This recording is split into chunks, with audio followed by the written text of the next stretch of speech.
I arrived here in Australia in the early 80s, and it's been a great place for me to come to because it's given me so many amazing opportunities to grow and learn.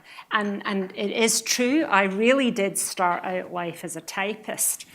And I came into the IT industry, and I had the great good fortune to be mentored by some amazing men, and that's kind of I suppose it was unusual in the 80s to be a female in technology.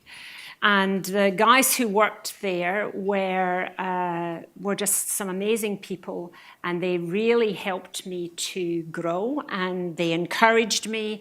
And if it wasn't for them, I wouldn't have had the opportunities that I've had, and I probably wouldn't have got my start in technology and been able to have a really fun career, because technology is not a place that you want to be if you don't enjoy change. We're in a time of disruption, and everyone's business has now got to be a digital business. So it doesn't matter if you guys are in banking, insurance, superannuation, some of you are in, I think, healthcare, pharmaceuticals, consulting, organizations. We're all faced with those same challenges. And the work that I'm doing now is helping to embed a transformation at CA Technologies. So CA Technologies is a 40-year-old company, and it really predominantly was associated with banking and finance and big government departments who had mainframes. But the organisation, as it stands now, needed to transform. So about 5 years ago, the board hired a new CEO, a guy called Mike Gregoire, a Canadian, a very experienced executive, who now is the chair of the Governors Committee at the World Economic Forum. So they brought him into the organisation to do the global transformation, and that journey is well underway. And it's probably an experience that many of you are having in your organisations, and having to make that kind of transformation. And so what Mike says is, and what we're working on at CA is making ourselves built to change from the ground up. So it's not really about making a change and having an end state there. It's really about continuously changing, and that means being fairly fearless in what you do. So that's the journey that we are on at the moment, and the way that we have worked our way through that journey is to disrupt our own business, because the mainframe business is really predictable. When you sell mainframe software, you sign people up to a 3-year license, and then you're in pretty good shape for the next 3 years, so you know where your revenue streams are coming from. But then all of a sudden the world has changed, and we've ended up in this software as a service world, and we're all part of that world, because I've no doubt that on those smartphones that all of you have got in your handbags or in your back pockets, that you've got apps that you've purchased, and you can opt in and opt out of those apps. So when you're a software company, it's a kind of scary place to be, because you suddenly are in a world of change. You've had very predictable revenue streams, and now you've got to face into and lean into the fact that people can come and take your revenue away like that. The customer can leave tomorrow. There's no contracts associated with it. So how do you take a company that's worked in one way for 40 years and then transform it? And I think that the lessons learned there are transferable for all of you personally, and also in your own organizations. So if we just look at what the pivot was for CA. CA was a company that thought that they were helping companies to run a business, and now all of a sudden they've got to help companies transform their businesses. And that was the kind of mission statement that Mike set down for the organization, was that we were now in the transformation industry. And it sort of resonates with me personally too, because as you go from job to job and change your career, some of you might have been very bold and completely changed your careers. I haven't been that bold. I've simply moved within technology to different areas. So I've run big businesses at HP. Massive businesses. I used to run the PC business for them, which, we were selling 1.2 million units per annum out into the marketplace, and we're servicing lots of large retailers.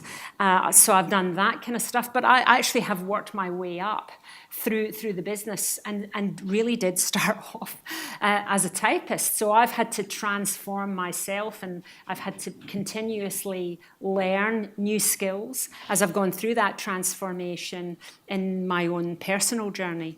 And sometimes that's been easy, but sometimes it's been really difficult, and I've had to face into some difficult crises as part of that transformation, when I've run businesses and things haven't turned out the way that I've expected. I've had to try and get those businesses back on track.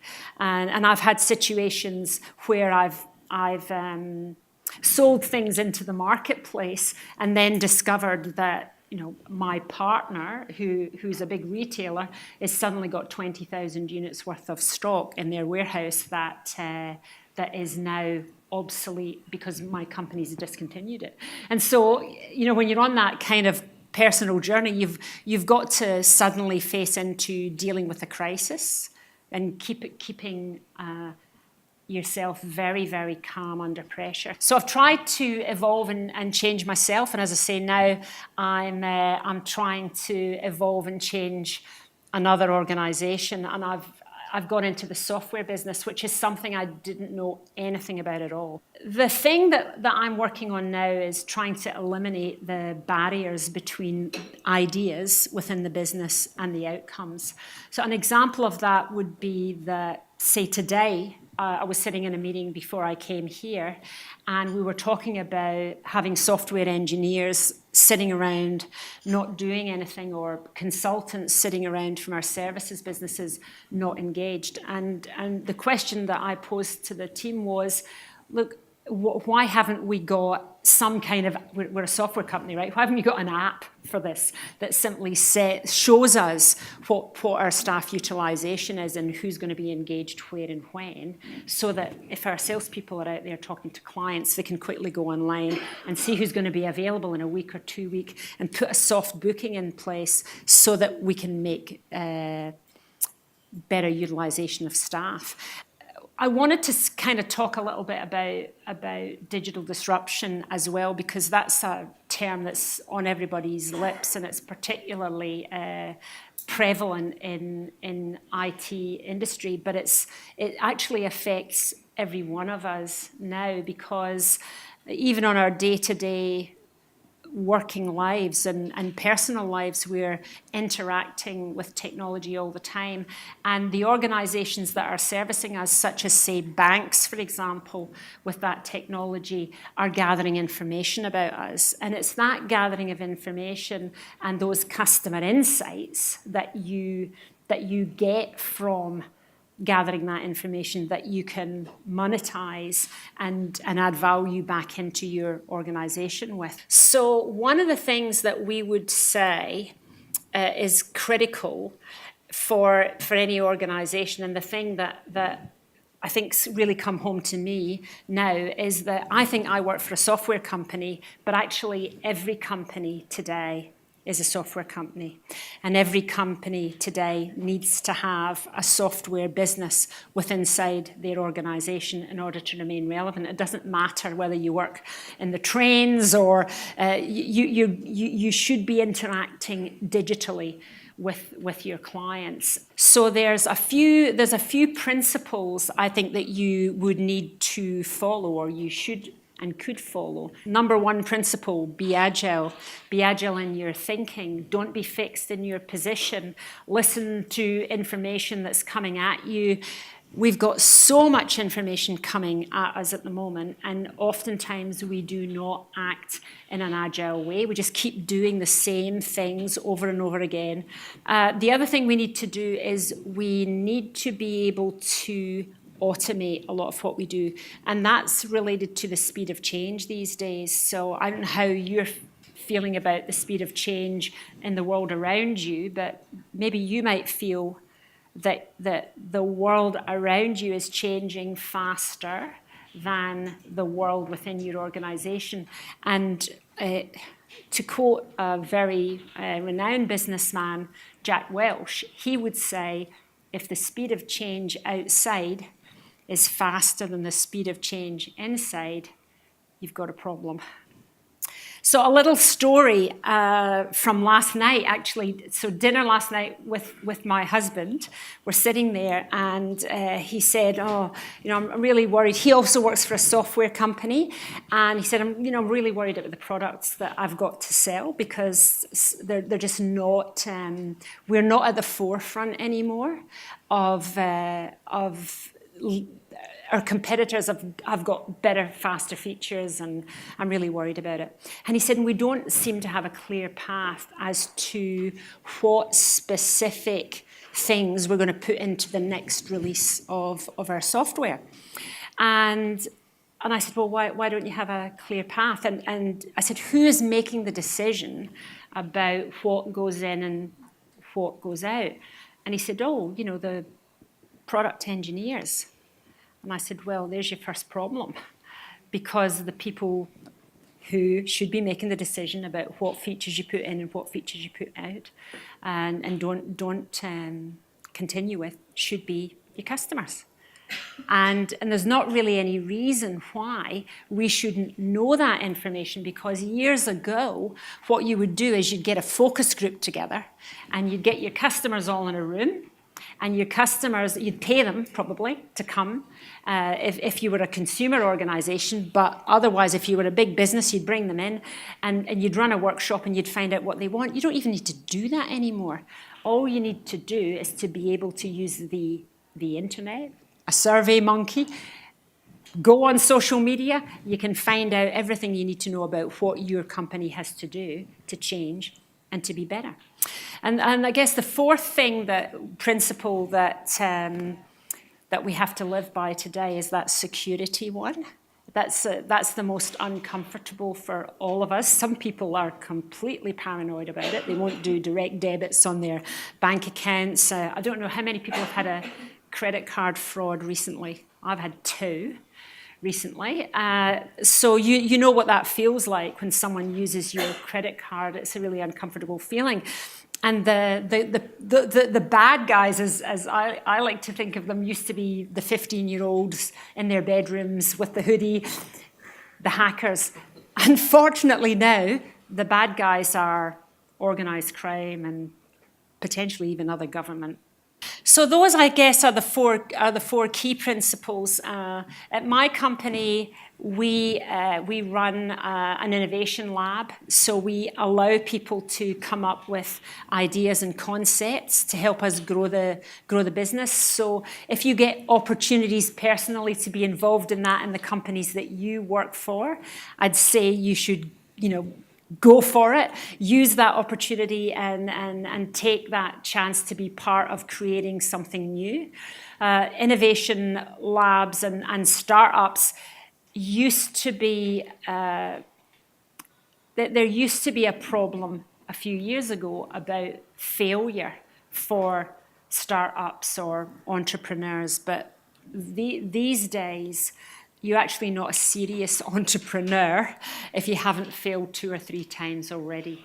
So failure is definitely an option now, and it doesn't impact in organizations thinking the way that it used to do, because of the fact that the research shows most of the Silicon Valley startup entrepreneurs have already had a crack at it 2 or 3 times before they've actually made a go of it, ultimately. And those are the people that get the venture capitalist investors.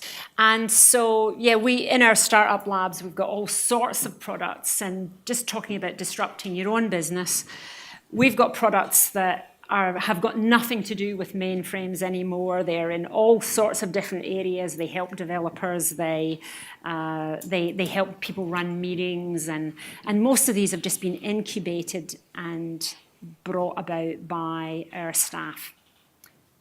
Just thinking outside the square, wanting to do something better, and we've let them innovate and develop something. So lots of organizations let you do that. So I think in summary, what I would say is I'd go back to those four key principles in terms of your own lives, and that is be fit for the future, as Alan says, by thinking in an agile way, by being to replicate what you do and do it really, really super fast, by listening to what the people in your business, their ideas and your customers, and also by making sure that in everything that you do, try and make it really secure. And thank you so much for the opportunity, Alan, to come and talk to everyone today. And if there's any questions, I'd be happy to answer.